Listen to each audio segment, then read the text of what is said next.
So what's the wrong question that holds back good marketing? So a lot of times it feels like you can keep optimizing and doing all these different things that end up getting you more leads, getting you more customers, but for some reason your business doesn't end up growing. And that's the question we're going to be talking about. A lot of times in marketing, we end up focusing so much effort on getting more leads, getting more customers, and that becomes the whole focus of our world. That's the thing at the center of it. But what ends up happening is you do things to get more leads, to get more customers, but more is not always better. Take, for instance, more leads. You're advertising on Facebook and you just want more people coming through, more leads coming through. You can do all these things that just lower the barrier. So the barrier to get somebody to opt in. And what ends up happening is you do get more people. The marketing is effective because you end up optimizing to get more leads. But does that mean your business grows? Maybe. I think that's the funny part, is like we just assume like we get more leads and our business is going to grow, right? No, like if we optimize for more leads, we get more leads.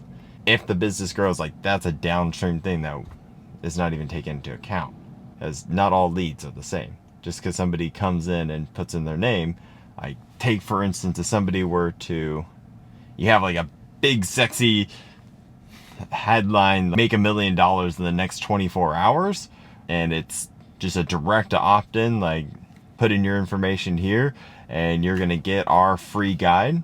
You're going to get a ton of people opting in, if Facebook even lets you run that. But on the other hand, if you were to take them through something that's more realistic, this is a journey to make $1 million. It's going to be harder. These are the skills you're going to have to learn, or just even selling one of those skills along the way. So you're not making some big overpromise, something along those lines, but then taking them through a 4-page, multi-page pre-sale before they can even opt in. So they read one page, they read another, and then they opt in. Those are two very different experiences. And when the question that's guiding your marketing is how can I get more leads, how can I get more customers, it just very much limits what you're doing. Because you don't end up, because putting 4 pages in front of somebody before they opt in sounds ridiculous if that's your question. But when you shift that question, all of a sudden that might make sense. But the thing is if you're actually optimizing for the right thing, asking yourself the right question, it can produce way better results and actually grow your business. Which is the funny thing, is because talking to people in the marketing, I feel like some people in the marketing world get it more, but talking to people in especially the business entrepreneur space, it's almost like there's a scare, like if I don't optimize for more, my business is going to shrink. But a lot of times trying to optimize for everything, be everything for everyone, that's what ends up holding the business back more than anything. So like the question I learned from Sean Twing and Andre Chapron is to actually optimize, or the question to ask yourself, that guiding question is, how can I get more happy customers? And everything changes when you start asking yourself that question. And huge credit to them, because like once I started to understand that, it's like, oh, that's how a multi-page pre-sale can work. That's how really just focusing so much less on these big promises, but setting real expectations. Because again, like if you oversell somebody and create this huge claim and then they get into your system and it's shit, people aren't going to be happy. You're going to have a ton of negative reviews. Your business isn't going to be growing, and it's just a complete mismatch. Whereas if you're actually asking yourself that like happy customer question, you have to have it aligned so that people on the other end are happy. And that might mean making the product better. That might be making the service better, providing more, like actually caring for people. But I think that's a much more powerful way to market. And we look at, like for instance, Disney. When they were a huge company, they built a whole world and they were the happiest place on earth.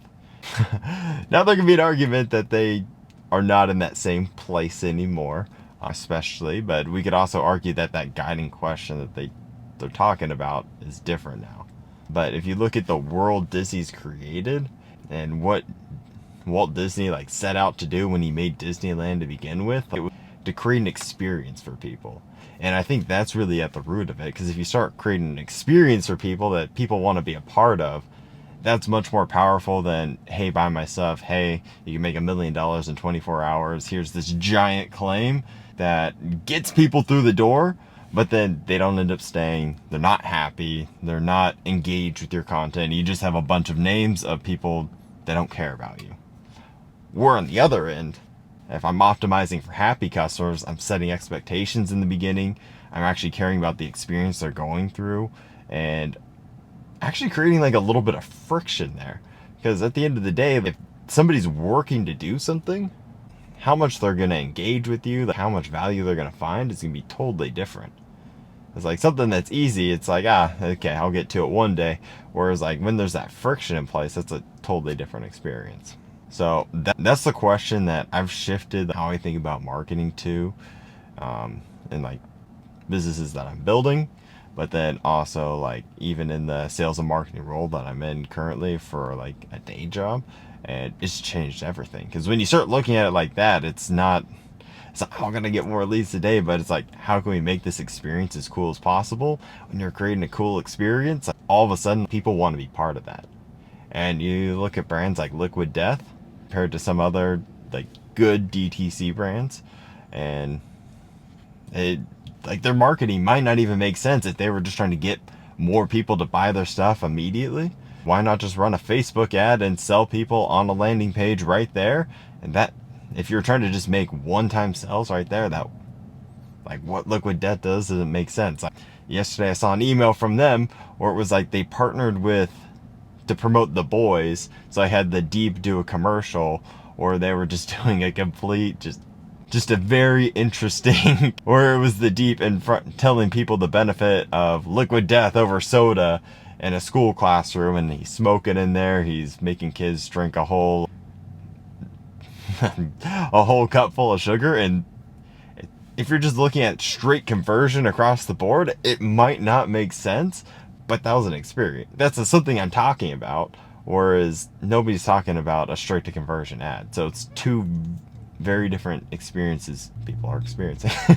Two very experiences that you create for somebody engaging your world, and it's like, what are you trying to create at the end of the day? That's like, if you want people to keep buying, stay longer, enjoy your product, I would start asking that question now.